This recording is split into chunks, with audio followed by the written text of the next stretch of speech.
The Citizen Mike Show.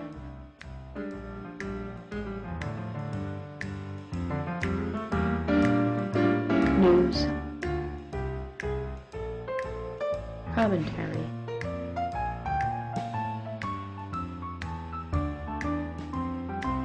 Interviews.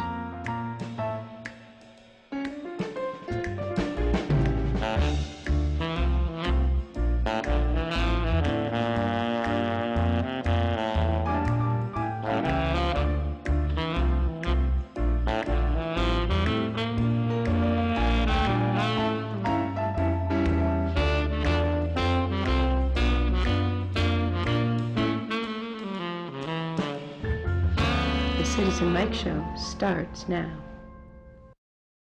From the studios of WPAA on South Orchard Street, this is breaking news. Mike Rudinsky is missing. He was last seen at Town Hall tracking down an FOI request. If you have any tips about his whereabouts, please call 203-294-2145. In the meantime, the show must go on. That's what Citizen Mike would want. So this is Chris Shortell, Town Councilor, and I'm proud to introduce my co-host this week from the Record Journal, Lauren Takoris. She is the Wallingford reporter and a Wallingford native. That's right. Welcome back to the Citizen Mike Show. Thank you. Yeah, it's been a year since I've been on the show. That was back in the Ralph Tomaselli days. We don't talk about those days. Earlier season. And as you can see from our wide shot, our three shot, we have Republican Town Councilor, first year Town Councilor, Christina Tata. Welcome. Thank you. Thank you for being on. And this is exciting. So I'm surrounded by millennials. It's okay. We're gonna get through this. I will try to have an attention span for the whole group here. So, how's it going on the town council? Like, just you're brand new. It's early. It's kind of almost an unfair question because you've had 4 meetings. I mean, but is it what you thought it would be? Is it worse? Yeah. So far so good. Yeah. Nothing too challenging yet. One thing that surprises me a little bit is just the amount of information we receive, because I knew it would be a lot, but I didn't realize how much it would be. So a lot of reading, a lot of things to digest, in between meetings. So right, there is a lot of info, no doubt. So before we get into the show, one thing that I do want to go through is, and I don't want to make anyone on here nervous, but Christina Tata got 7 million votes in the last municipal election, including 2 electoral votes. So just there's a dump Pence movement out there, and her name is on it. But Christina Tata is a ratings machine on the Citizen Mike Show. So I have here data. I went through YouTube, and I picked up the top 5, and according to YouTube views, Citizen Mike's. So number 5 was Tom Laughlin. From a year ago, or about 13 months ago. So the magic number, let me just back up. The magic number is 200 views. If you can break 200, only 5 shows have broken 200. The 6th show was my post-election show a few months ago, just 161. Good one. So I have that one in the top 6. But Tom Laughlin is in here twice. Laughlin was the 5th highest show. They did a show on juvenile justice about a year ago, which I think was related to the car break-ins and that whole process. So that had 227 views as of today. They had a Sheehan High School teacher, Matt Altieri, on. That was 228 views. I'm number 3. I had the highest rated show 2 years ago with 247. Laughlin beat me with 252 views. The show where he and Mike debated the mayoral. Tom kind of took the Dickinson side. Mike, I guess, took the leader side. I don't know.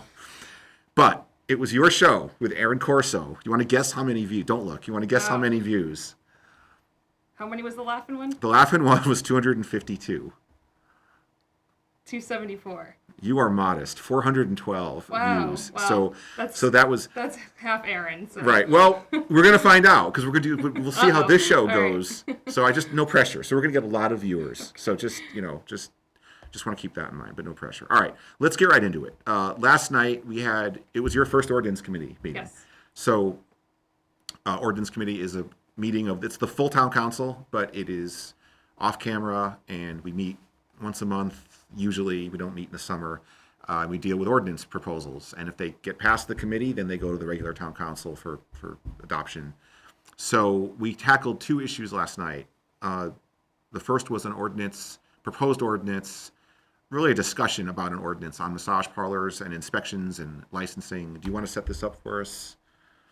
Sure. Sorry, I forgot to tell you were going to set this up for right. us. All right. Yeah. So let's see. At the end of January, the police department assisted the State Department of Labor in closing down a massage business up on South Broad Street, almost in Meriden.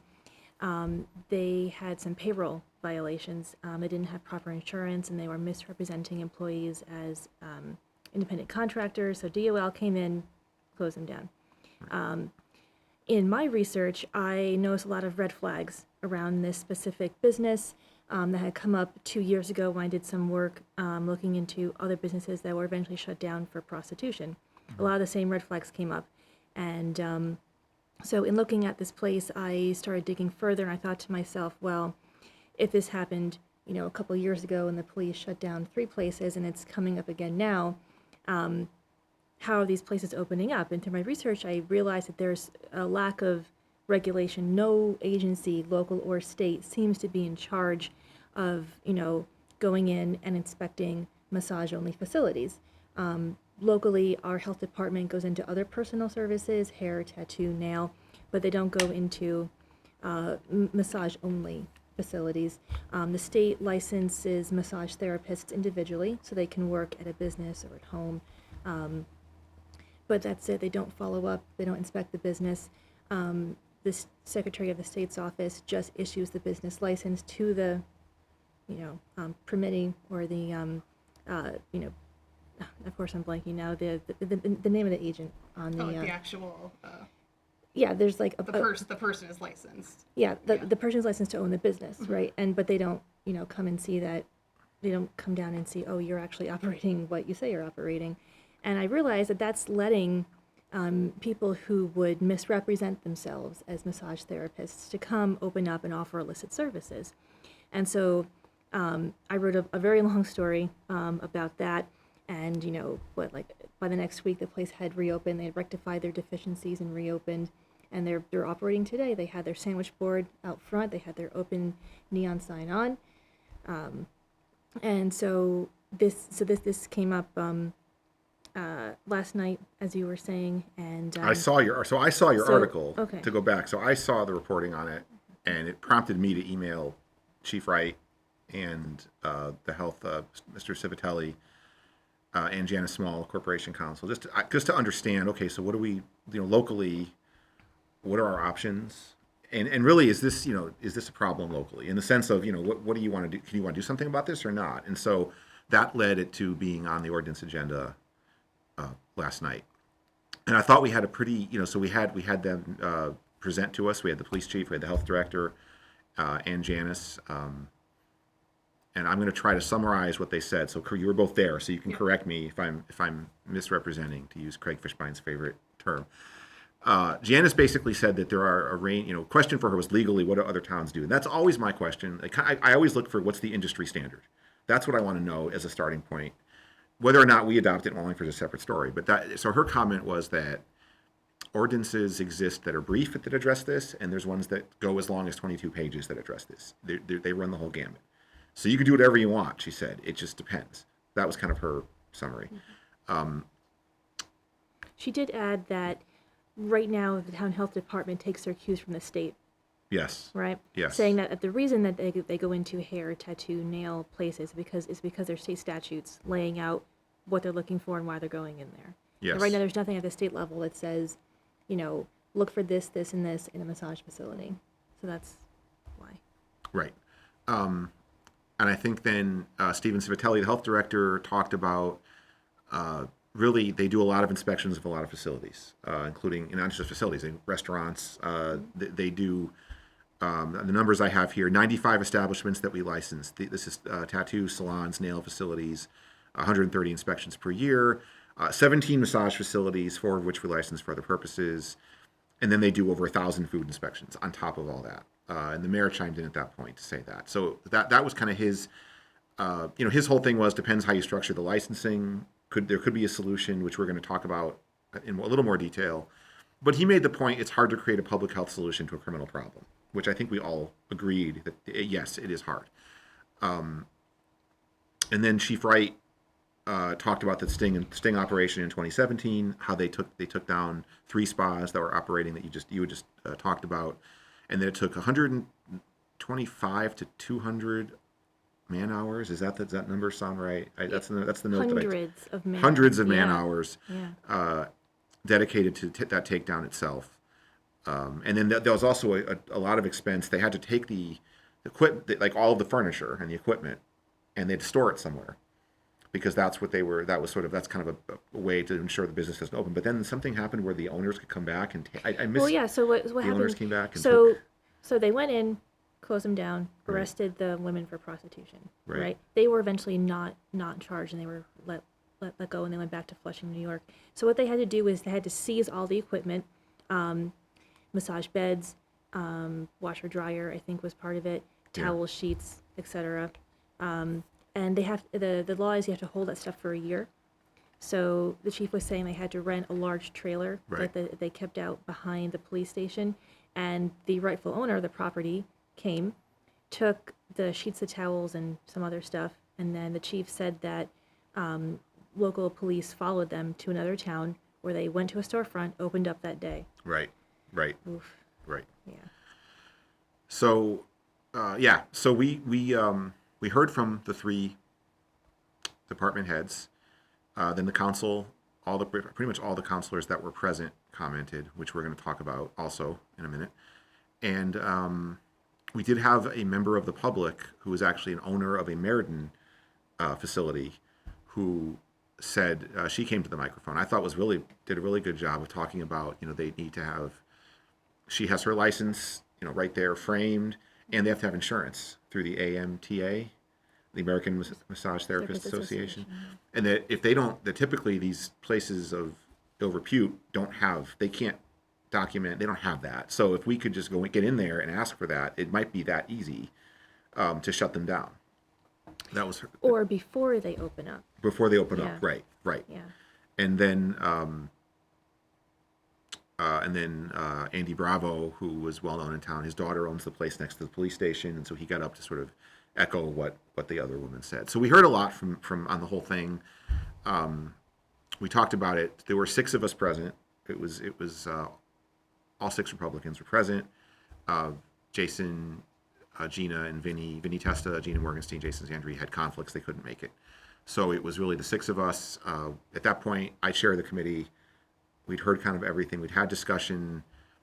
I just took a roll call vote to understand, do you guys want to keep going or do you want to stop? And After about an hour of discussion. An hour of discussion. You said, at this point, we do something or we do nothing. Right. That's how I put it. And the vote was 5-1.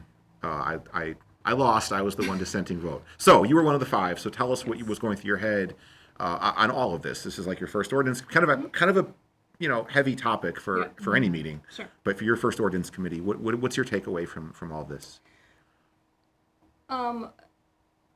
When I asked my questions, I basically wanted to know from Mr. Civitelli and Chief Wright what they thought, in their professional opinion, could be done, because the whole thing we were trying to address was the human trafficking and prostitution, and how do we kind of get rid of that. So I said, what do you suggest that we do? And in regards to this, they both seemed to kind of say they didn't really seem like there was too much that we could do. My concern with some of the suggestions, the stricter ordinances or the additional licensing requirements, was that I feel like that would be putting a burden on the legitimate businesses in town, and the people that are already breaking the law and participating in this. I don't think making another law for them to follow is going to really make any difference. If they're already breaking the law with what they're doing, adding another law, I think it's just putting an undue burden on the legitimate businesses in town. And I also asked Chief Wright, I said, well, and Mr. Civitelli, but more so Chief Wright, I said, do you know, if we did this extra licensing and you went in and inspected, do you think you would find anything by doing that you already don't know? And they kind of said no. They have a good idea of which places are involved in this. They already know like what the shady ones are, and they know obviously what the legitimate ones are. And so I don't like the idea of kind of profiling this whole profession when we already know the ones that are, doing illegal activities, and it's just a matter of the police, getting in there and shutting them down. I think, I get it. I get it. I think where I struggled at one point, and it was a point that I lost 5-1. I think the whole burden on the existing businesses, I'm going to challenge that with anyone who says that, only because I feel like you could structure it. You could, as Lauren just said, to me, the solution was to turn off the spigot now and prevent new businesses from opening up. That was sort of one thing I thought we could do. Charge $10 for a license, facility license, $10. No undue burden on the 17 massage parlors in town to do that. And then you go in and you ask for proof of insurance and proof of individual licensure of each person. And then you ask for, as he said, the driver's license. So not just, I have 5 employees, here are their 5 licenses. So let's confirm that those 5 match those 5. And this came from Mr. Civitelli himself. He recommended this at one point during his comments. So documents and licenses that they would have already. That they would have already. They'd have to have them. And if they don't have them, they're shut down to begin with. And I think what that would do is, I think a lot of these illicit businesses wouldn't go to that trouble, and they wouldn't open up here. They wouldn't be able to meet that requirement potentially. And I think so I think then you stop the new ones, and then to your point, yes, the ones that already exist, they know about, they keep fighting that battle, and then eventually down the road, hopefully, and I get doesn't solve the problem in the world, but it solves it here, and maybe other communities, just like with vaping. We passed a vaping ordinance. Sometimes these ordinances, what you'll find is it's as much about the precedent it sets and setting an example to other places. Maybe other places pass similar requirements, and all of a sudden it gets harder and harder and harder for these places to open. That's where I was coming from. So I thought there was a way to do it, and I think the other thing, I'll channel my inner Brudzinski on this comment, but I think what you saw last night, where you'll see this a lot, and I'm not trying to patronize you. I've only been on the council for 4 years, so it's not like I'm not like, but what you see is, with the exception of Sal Menzo, everyone who comes before you on the council works for the mayor. The mayor doesn't want something, they're not going to do it. I felt like it was clear to me the mayor doesn't want this. I could be wrong. The mayor, when Mr. Civitelli was 2 minutes into his speech, when the mayor interrupted him and said, well, look, tell him about all the inspections of the restaurants. And that's when I made my comment, and I said, I don't really want to hear about that, because like I said, if this is a problem that we think should be solved, the council can give you money to fund an extra FTE to solve the problem. If there was a monster coming out of McKenzie Reservoir, we would probably fund the police or the fire to fight the monster. We wouldn't just say, we can't fight the monster. You got too many fires going on and car break-ins. So when we want to solve a problem, we do. So anyway, I feel like what we saw last night, to a certain extent, is a department heads who are only going to go so far. I noticed it most I think with Mr. Civitelli, who seemed at times like he suggested this, what he thought would be an easy fix, and he kind of backed off it. There was another moment when I thought Councilor Marone, it's a shame these meetings aren't on TV, because I think it'd be good. Councilor Marone asked Chief Wright, is human trafficking a problem? I felt like he was ready. He was trying to set, not in a bad way, but he was trying to sort of make the point that this isn't in your top 5 problems. Why do we even talk about it? And then Chief Wright went on a 5 to 10 minute response about, it's a problem. Joe looked surprised. Joe was like, wow, okay, I didn't know that. So again, I just think that I just feel like that was kind of what was in play last night. And I think I respect what you're saying. Legitimately, you're a small government person.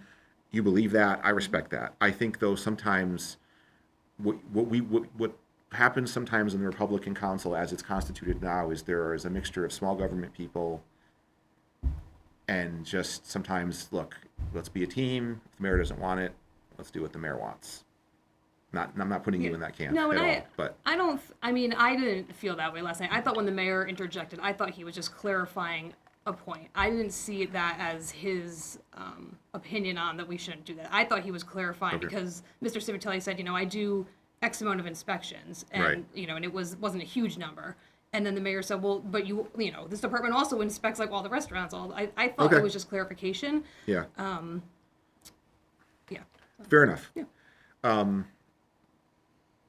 So we'll see what, we'll see what happens. The other item last night was bid waivers, which we're going to do this really quickly because we spent a lot of time on the first one, Sure. which is fine, which is good. So the bid waiver one, I can cover that really quickly. There was a lot of talk on the Citizen Mike show about bid waivers.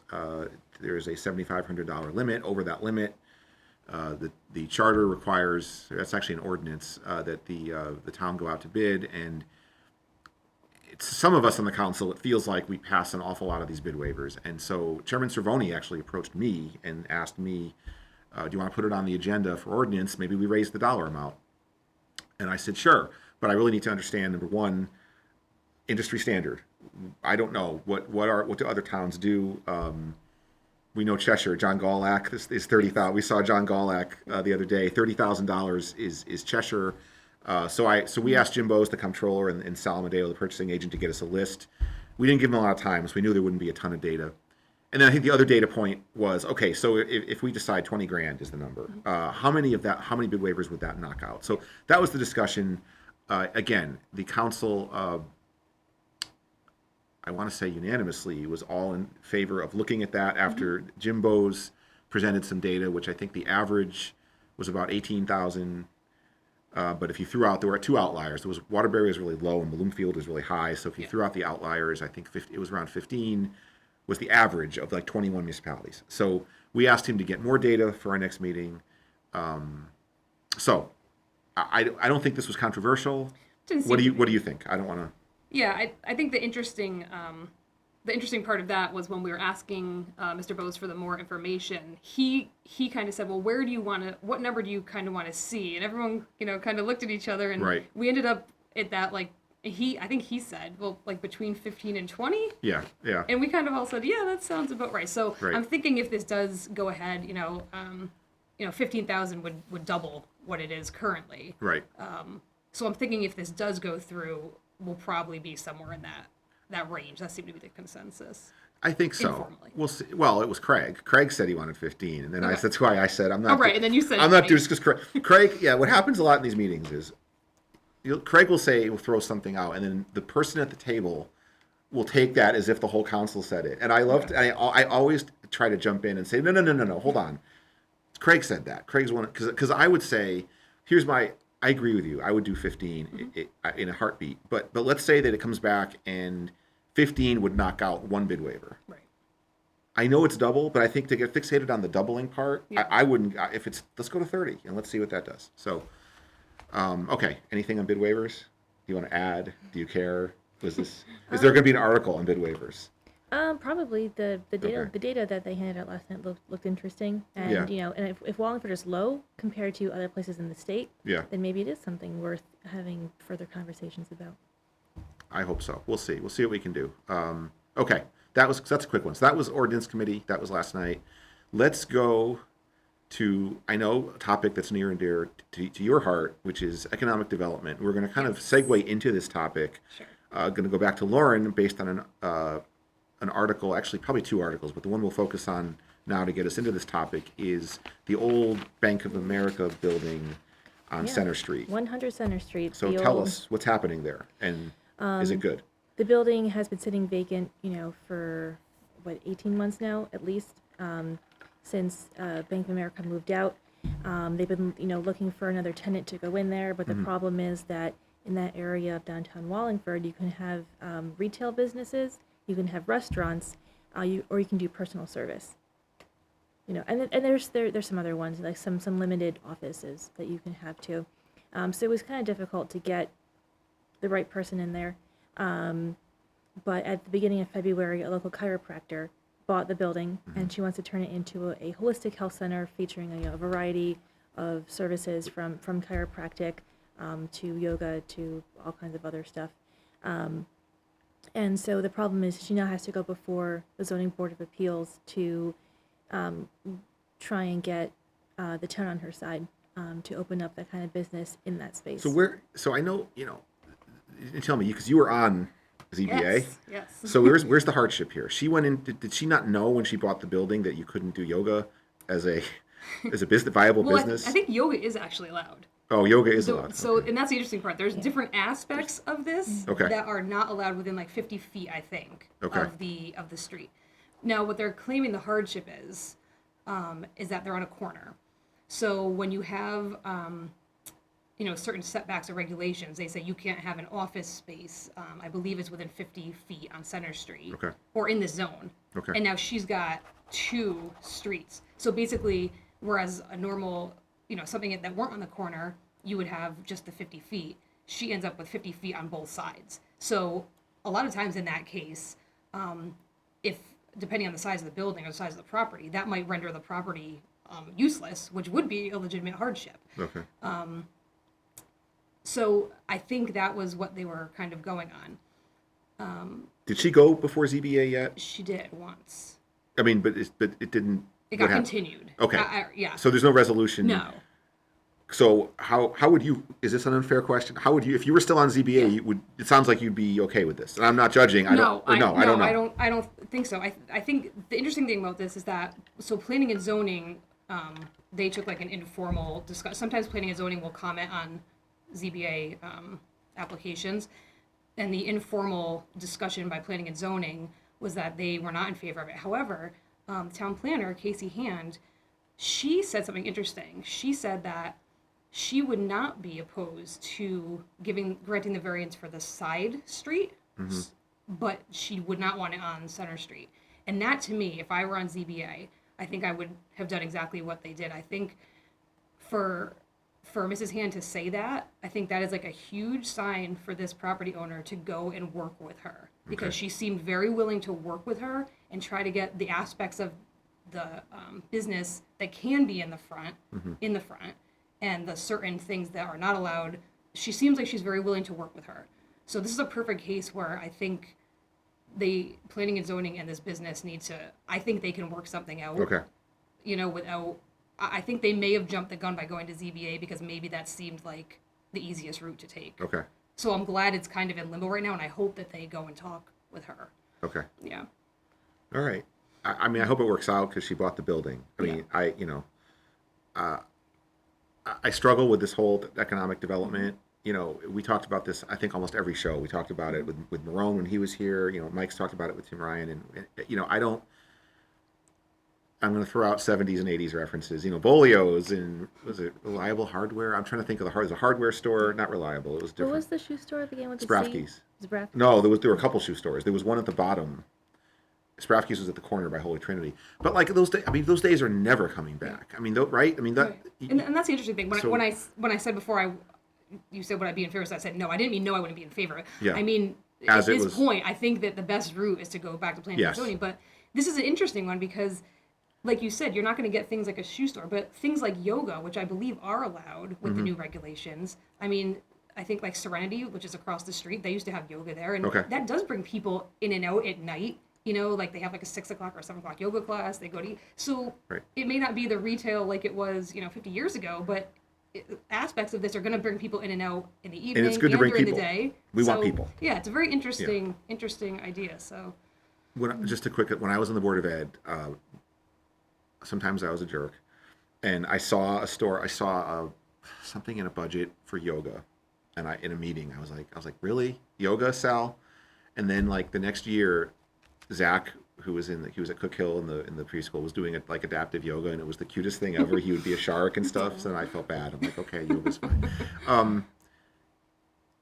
You made a comment at the candidate forum, because I'm obsessed with the candidate forum. know, So viewers of the I know. Citizen Mike Show know I'm it obsessed made with me it. very nervous about it. No, I did not make you. I tried to help you. I did not make you nervous about it. No, you did help. You did. You made a comment as you were in your closing. You said, "I wish I got some of those economic development questions," which I agree with, because you got Luther. Luther gave you some question on geothermal energy or something. It was about trash. Yeah, I don't know what it was about. It was something about. So right now, Yes. talk to us just for a minute. I'll give you 2 minutes. That you didn't get that night. Is there some? What do you think the opportunities are? Like, I know you just talked a little bit about that in terms of things like yoga and holistic health. That maybe that are there other opportunities for us to revitalize that part of town?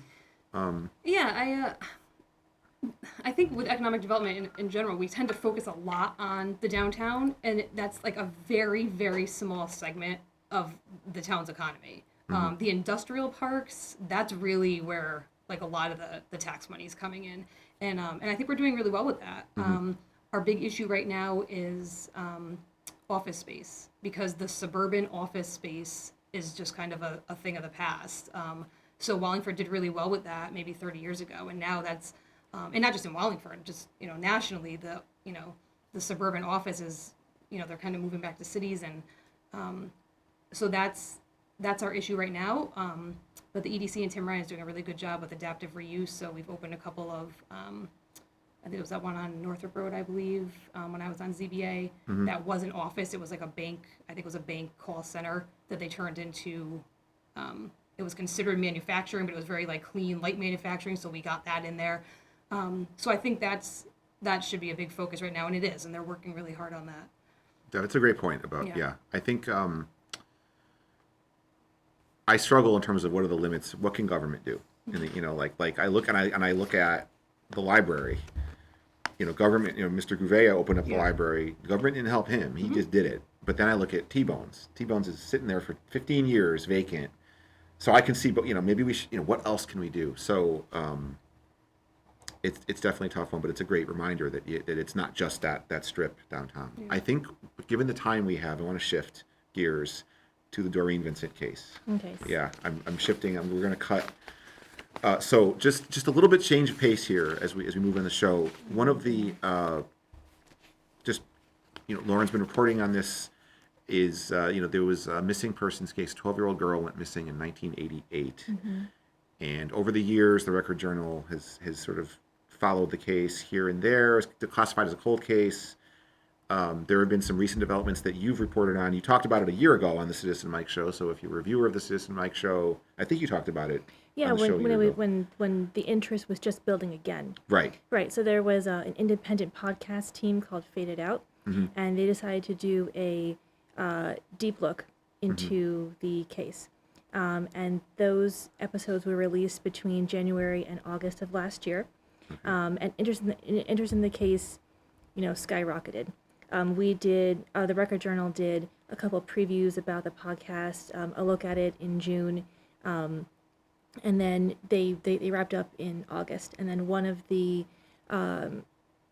researchers on that show decided to do a spin-off podcast on her own called Sticky Beak, and that premiered just about a month ago. She's put about 3 or 4 episodes. And they're covering so this far. case. They're doing this case. Yeah, looking further at the missing persons case. Her name was Doreen Jane Vincent. Yeah, she was 12 when she went missing from her father's home on Whirlwind Hill Road across the street from Gouveia Vineyards. Okay. Yeah. Wow. Well-known spot in town, and I grew up here in town. I think we all grew up here in town, right?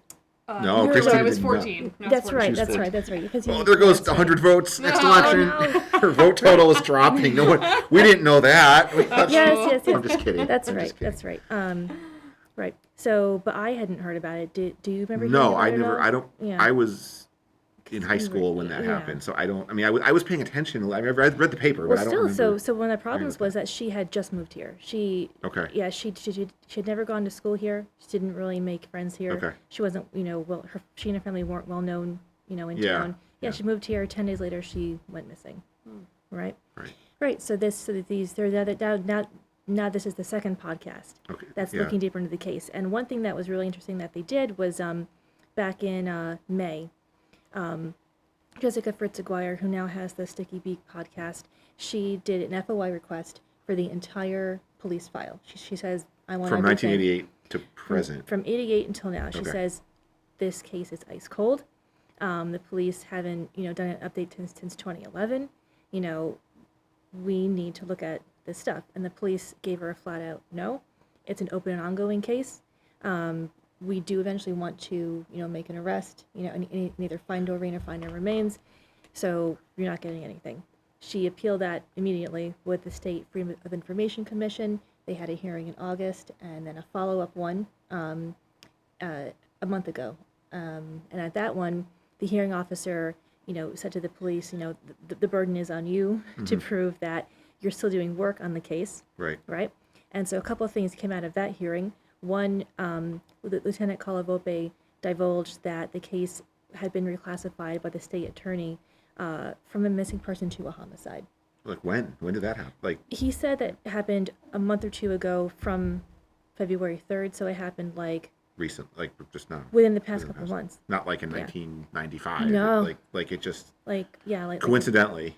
Yeah. And so also at that meeting, Janice Small, the town attorney, was there on behalf of the town, and she said, we're going to be releasing, dozens of documents of what she called dead leads, or leads that the police had looked into, and for one reason or another had dismissed and said, all right, this isn't going to lead to Doreen at all. So that, some people were like, well, it's good that the police are releasing these. And some people said, well, that could just be the police's way of saying, look, we're doing something. Like, we are still, doing something on this case. Therefore, we don't have to show you anything else, besides this. And so as a newspaper reporter, obviously FOI is very, important to me. And, transparency and freedom of information, drives our democracy, Right. know. And so, Right. so there was that. And so I got a look at the documents a couple weeks later. And yeah, it was several dozen of these leads that didn't pan out or go anywhere. There was one very interesting one from 1994. They thought that there was a girl working at a Ruby Tuesdays in a mall in New Jersey. And a New Jersey state trooper went down there, investigated, and wrote a letter to Wallingford police, saying, I don't think that this is your girl that you're looking for. But he documented within that report a conversation with, let's see, do I have the name? With Detective Kuhn, Detective Kerry Kuhn. Well, they call him Detective Kerry Kuhn in the letter. When I checked, he was still a police officer. I'm really not sure if, that's a rank or something. Right. But, so this New Jersey trooper says that Wallingford police officer Kuhn told him that the suspicious circumstances in which the above referenced person, Doreen Vincent, became a missing individual are that she is believed to be dead, possibly killed by her natural father, who was a known criminal in the area, and with whom she was last living with and last seen prior to her disappearance. This was 1994, but they classified it as a homicide like a month ago, basically. So, okay. Yeah. Now, and we should point out Yeah. that Kerry Kuhn, was fired from the Wallingford Police Department For separate. for something totally separate, Right. conduct unbecoming of an officer, Okay. something totally separate. Okay. In 1997, so just a few years later. So put that into the mix. You know. Okay. So you have this guy calling himself a detective, and Right. I'm really not sure if that is different from police officer, if it's a different rank. I think it is. I but think it I is, think it right? is. I think detective And is so you different, have him yeah. saying this, but then again, 3 years later, he gets fired for So how? Yeah. conduct. So just to, So where are we? All right. So now Okay, the podcast. So, so- where are we? Just oh my where are we goodness, now? I know so- it's a lot. It's a lot. yeah, it is a lot. Have they made and, an arrest? I mean, they classified it as a homicide on February No. 3rd. So one thing that Lieutenant Colavope said during the FOI hearing on February 3rd was that they expect to ask for an arrest warrant within a year, right? Within a year. So they have to go to Okay. the state attorney's office Okay. and say, we have enough information and to request a warrant for arrest. So Okay. we'll see. So we'll see what. We'll see what happens. We'll we'll keep listening to the podcast and Right. Right. yeah, and we'll see if what else comes out. So if either of these podcasts hadn't taken this deeper look, presumably none of this would have Presumably. happened. It would not have been reclassified. So it's really, I mean, I feel like the FOI aspect of it, as you said, is a component of the story, but also the new media. I know they're not journalists, but almost just technology. People can anyone can do a podcast, any citizen, and so they did, and they were interested in this, and all of a sudden, look what they. It's true. Yeah. I mean. Yeah, absolutely. I don't know. And like you said, they're not journalists in the sense that they don't work for a news media organization, and that Right. they're not trained in the same way to handle information that journalists are. Right. And that's something that I pointed out in my story in June, was that when they started out, they didn't really know the rules and the ropes yet, and they made some significant mistakes that I felt like I had to point out, Yeah. to let, because my the reason I do what I do is for the readers and for the community. Mm-hmm. You know, they're clearly on a mission to solve this case and to find out what happened to Doreen. Right. Mine is, you know, give the readers as much information as they can and let them make their own decisions about, you know, what they think a situation is. Right. Right. And Right. so I felt that they had done a few things that a seasoned reporter wouldn't In terms of do. skewing the story, No, or no, in like, terms of their research and their information gathering, yeah, right? And so I pointed those out in my story, you Yeah. know, and I felt like they I must had, not have liked that. I wouldn't know. They didn't. I didn't receive a single phone call or email Okay. from them or from any readers about it. Okay. I wouldn't know. I've had some friendly texts lately with Jessica Fritz-Aguirre Yeah. regarding her Dicky Beak podcast and the FOI request. So Okay. yeah, it's just doing my job. Right. Right. Christina, what podcasts do you listen to?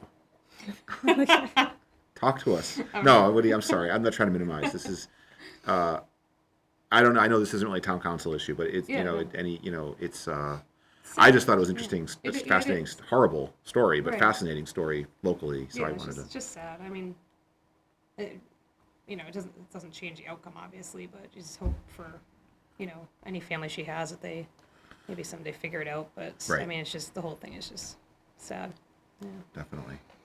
All right. Well, that was a good update, and so we have we're going to move more into now. Coming up is rapid fire. Rapid fire is coming up at the end. Just like if you watch the Joe Marone's show, you know what rapid was a fire. good show. That was a great show. It was It wasn't good. a good show. It was a great show. But we're not there yet. But we are going to move a little quickly on some topics we're going to go through.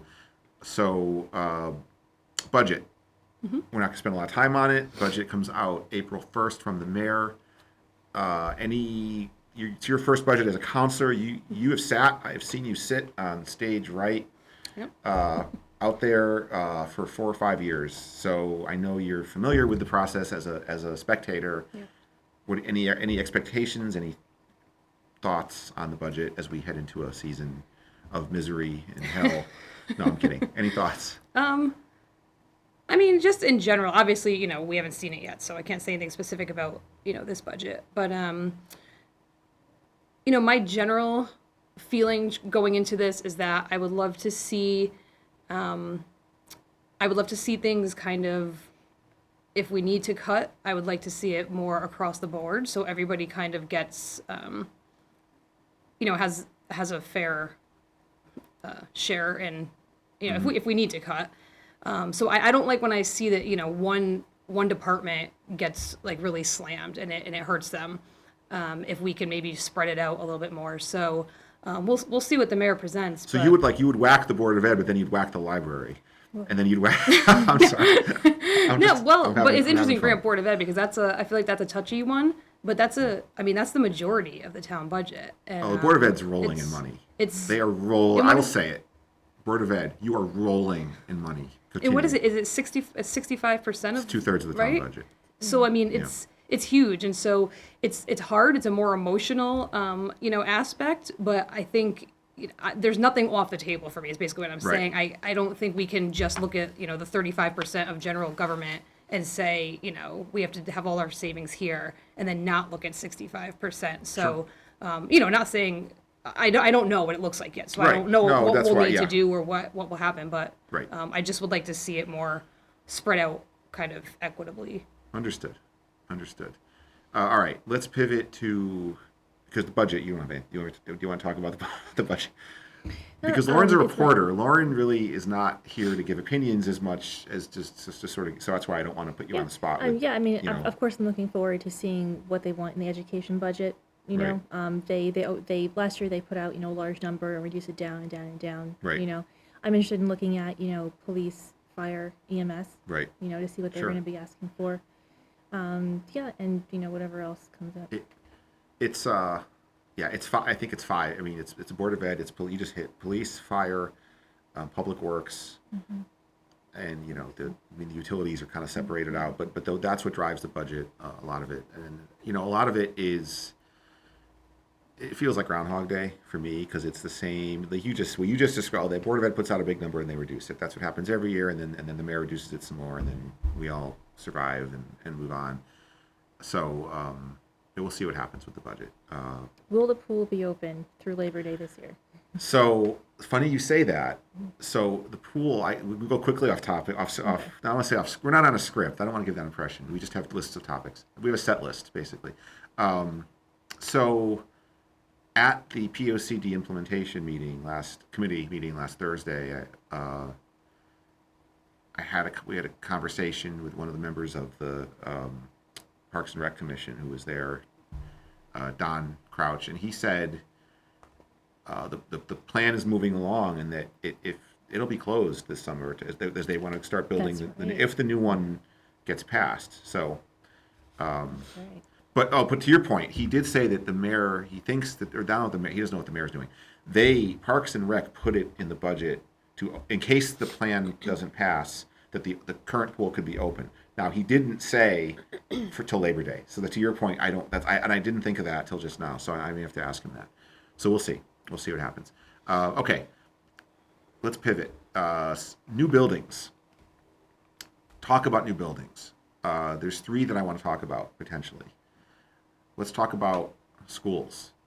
One school. Do you want one school? One high school? One high school? One high school or 2 high schools? Nope. 2. Keep them 2.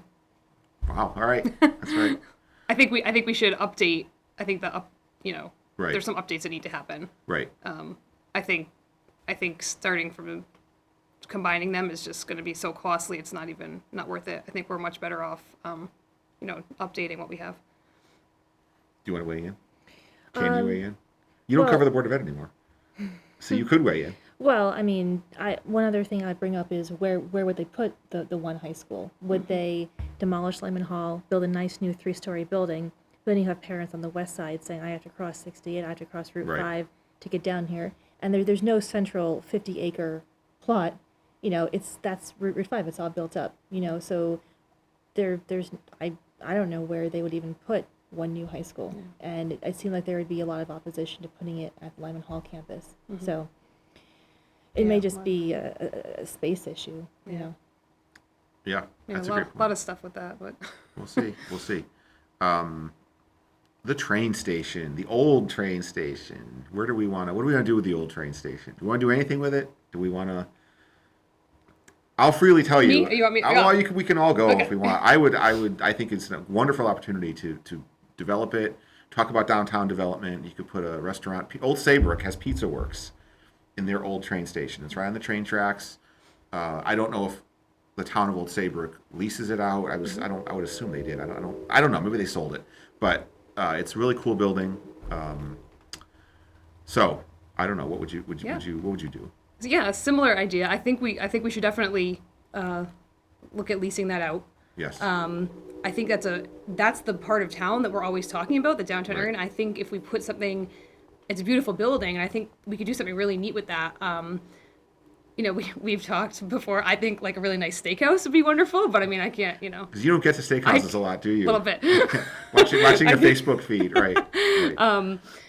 So it's funny. I talked to Tim Ryan about this actually because we both go to Orlando a lot. I think he might have used to live in Orlando actually, but I could be wrong. But there's an old train station in downtown Orlando. It's called Church Street Station, and it's much bigger than ours. It's a huge facility, and I haven't been there in years, so I don't know if it's still around or what. But it was an old train station, historic building, and they turned it into a tourist attraction. And so there's restaurants and shops and bars, and I mean, we would go. I remember going with our family as kids. We would say like, oh, we're going to Church Street Station tonight, and it was a destination that you went to, and it was a really neat place. So this is much smaller than that, but same kind of idea. Concept. I think we can play up that area by doing something with that.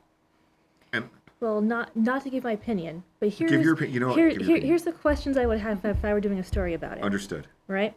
I would say adult ed is there now. What do they have to say? Are they happy with the space? Do they want to move? Adult ed has been there for a really long time. And full disclosure, my father was an adult ed teacher for a number of years, so I have good memories of going to the train station and hanging out there, going to the international dinner and all that. And so I would, ask, what is adult ed? What does the director want to do? What do they want to do? The historical aspect, are there certain rules that dictate a building that old? Is it on any kind of historic registry? You know, is there rules of what can and can't go there? Also, the pedestrian traffic, it is right next to the train tracks. Wallingford historically has had, you know, a number of deaths at grade crossings. Do we really want to, you know, encourage more pedestrian traffic, you know, in that area? Yeah. So if I was doing a story, those would be the questions I would have. Sure. Can I answer that? Sure. I was gonna say, are we answering them, or are we? No, I think those are all great questions, Yeah. and I think we would have to find a place for adult ed, especially because I think a lot of the students there, that is a convenient location, both for public transit, that they can get to that location. So that's going to be a challenge. I don't think it's a challenge that can't be overcome, but that absolutely should be a consideration. But we are going to ruin your childhood. It doesn't matter that you had memories there. We don't care. We're going to put a brew pub in there. No, I'm just kidding. You know, pedestrian traffic I would argue, yeah, Wallingford has a history of train crossing fatalities, but those aren't even a lot of. I mean, I think Wallingford has the most train crossings of any town. There's some stat like we have the most bars and the most train crossings, but a lot of those are elsewhere. I don't know that they're there. I know, you know, Tully's Crossing has a lot. So I think that's a great point though from a safety perspective. So all right, we're running low on time. So now we are going to go right into the segment everyone's been waiting for, rapid fire. Quick questions, quick answers. So I'm going to start. I have a couple specific to each of you, but the ones I'm going to throw out now, you can both answer, I think. Okay. I got two millennials here. Partridge Family or Brady Bunch? Well, can I chime in first? Go. So my husband loves a Very Brady sequel. Okay. So I have to go with Brady Bunch because that's a pretty funny movie. Oh Okay. my gosh. Well, I was talking the TV show Yeah. from the 70s. Okay. Anyway. I don't know a lot of. I have to go Brady Bunch as well. Yeah, me too. Brady Yeah. Bunch. Yeah. I mean, although as far as the music goes, Partridge Family all the way. Yes. Understood. All right.